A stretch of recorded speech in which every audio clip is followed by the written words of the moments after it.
So I joke with Larry Page that he's trying to make the world more productive and I'm trying to make it less productive.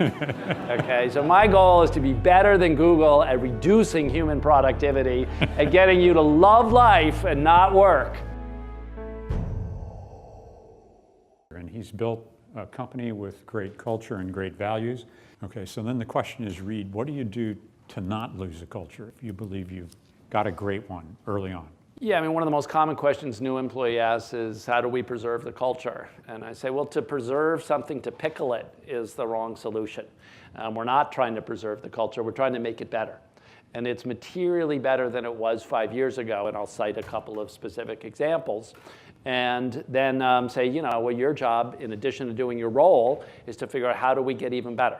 Because it's only when you struggle to get better that you really keep it vital and alive. I'm sure it can be better. How can we be better?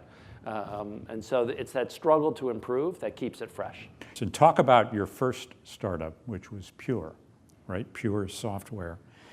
So my first business was when I was at Stanford, and I noticed that when you type and then go to the mouse and type and go to the mouse, it's inefficient.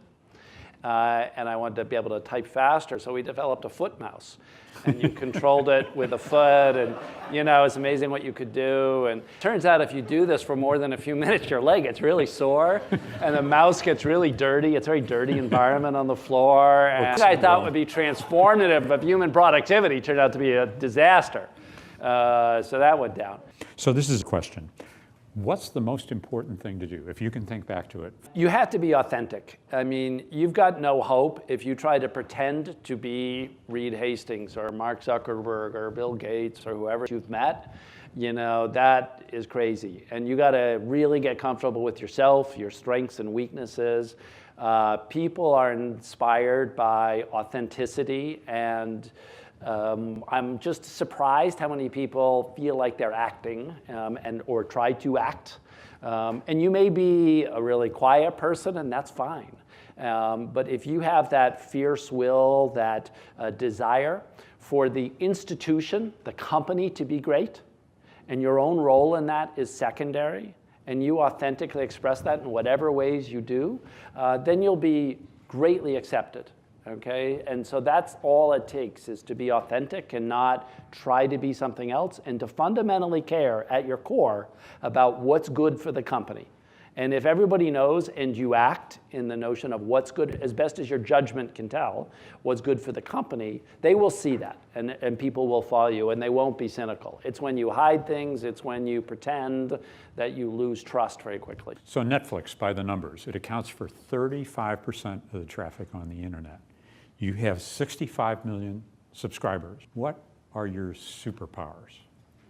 Well, look, fundamentally, we're trying to end boredom and loneliness. And boredom and loneliness have been a human affliction, and it's an affliction of our cognitive state. Lower order animals, are not as much afflicted by boredom and loneliness.